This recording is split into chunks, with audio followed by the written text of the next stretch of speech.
Asia cup ক্রিকেটে ভারত আর পাকিস্তান মুখোমুখি হয়েছিল। এইবার ভারত আর পাকিস্তান এবার ফুটবলে মুখোমুখি হতে চলেছে। কবে তার খেলা, তার আপডেট দেবো আজকের এই ভিডিওতে। তাছাড়া থাকছে ইস্টবেঙ্গল দল, লাস্ট ইয়ারের সিএফএল কিন্তু এখনও অবধি চ্যাম্পিয়ন হয়নি। সেই বিষয়ে কোর্টের তরফ থেকে চূড়ান্ত রায় দেওয়া হলো।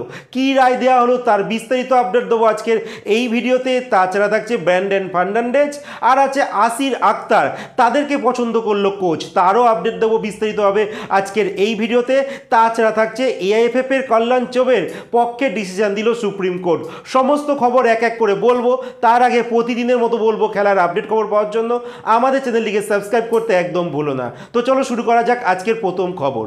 আজকের প্রথম খবরটি যেটা বলতে চলেছি, ফিফা নতুন যে র্যাঙ্কিং ঘোষণা করেছে, সেখানে ভারতীয় ফুটবল দল কিন্তু 133 থেকে এক ধাপ পিছিয়ে গেল, 134-এ চলে গেল, যেটা কিন্তু খুব খারাপ নিউজ। যত দিন যাচ্ছে আমাদের ফুটবল র্যাঙ্কিং কিন্তু পিছনের দিকে চলে যাচ্ছে, সামনের দিকে কিন্তু এগোচ্ছে না। কিন্তু সাউথ এশিয়ার নিরিখে যদি বলি, সেই দিক থেকে ভারতই একমাত্র টিম যারা র্যাঙ্কিংয়ে একদম প্রথম দিকে রয়েছে, মানে 134তম স্থানে রয়েছে।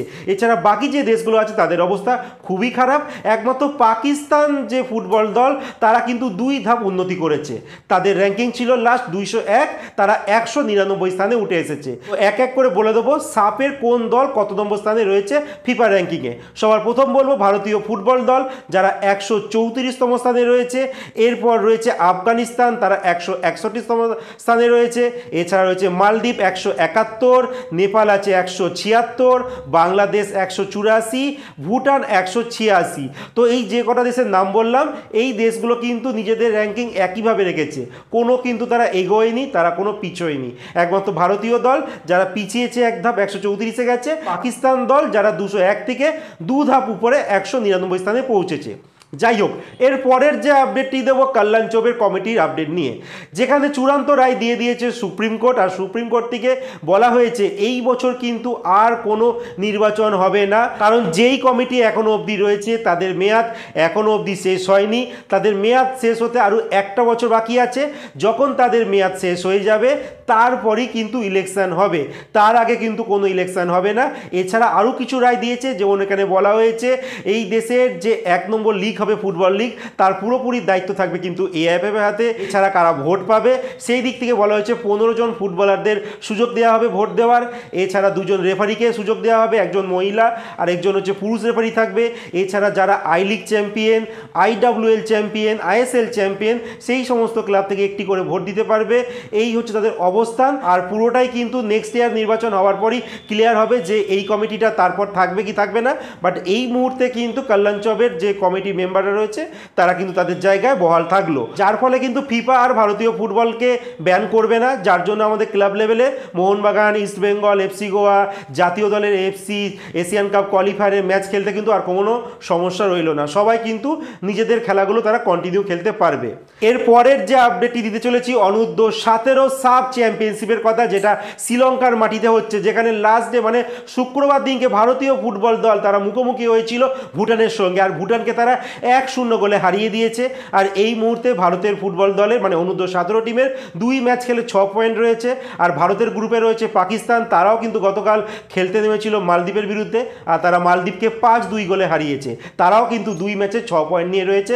আর এই দুটো দলই কিন্তু সেমিফাইনালে কোয়ালিফাই করে ফেলেছে।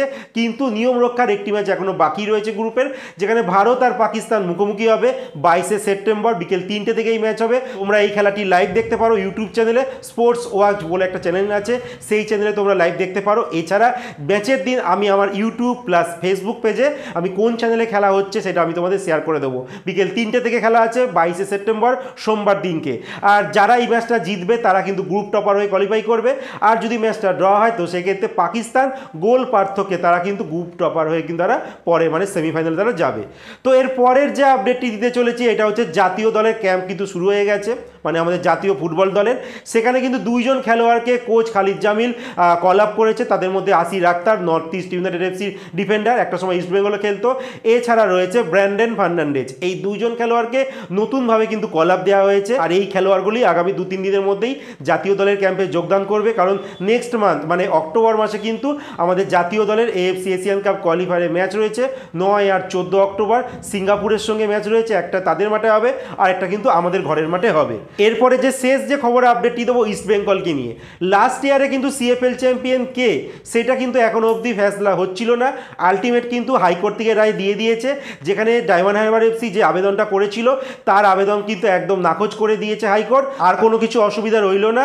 আইএফএ নিয়ে মিটিংও বসে গেছে, সম্ভবত 22 তারিখে ইস্ট বেঙ্গলকে হয়তো লাস্ট ইয়ারে সিএফএল চ্যাম্পিয়ন ঘোষণা করা হবে। প্লাস এই 22 তারিখে কিন্তু ইস্ট বেঙ্গলের ইউনাইটেড ফোর্সের সঙ্গে লাস্ট ম্যাচ রয়েছে, যেই ম্যাচটি তারা যদি ড্র করতে পারে, মিনিমাম ড্র যদি করতে পারে, তাহলে কিন্তু এই বছরও কিন্তু চ্যাম্পিয়ন হয়ে যাবে ইস্ট বেঙ্গল। মানে যদি ড্র করতে পারে তাহলে ইস্ট বেঙ্গল তো এই বছরে সিএফএলটা পেয়েই যাবে, প্লাস আগের বছরে যেটা পেন্ডিং ছিল সেই সিএফএল কাপটাও পেয়ে যাবে। মানে একসঙ্গে ইস্ট বেঙ্গল দুখানা সিএফএল ট্রফি পেয়ে যাবে। তো একটা দারুণ ব্যাপার ইস্ট বেঙ্গলের জন্য। তো দেখা যাক আইএফএ কী সিদ্ধান্ত নেয়, বাট পুরোপুরি কনফার্ম হয়ে যাও যে ইস্ট বেঙ্গল আর মানে দুখানা সিএফএল কাপ একসঙ্গে পেতে চলেছে।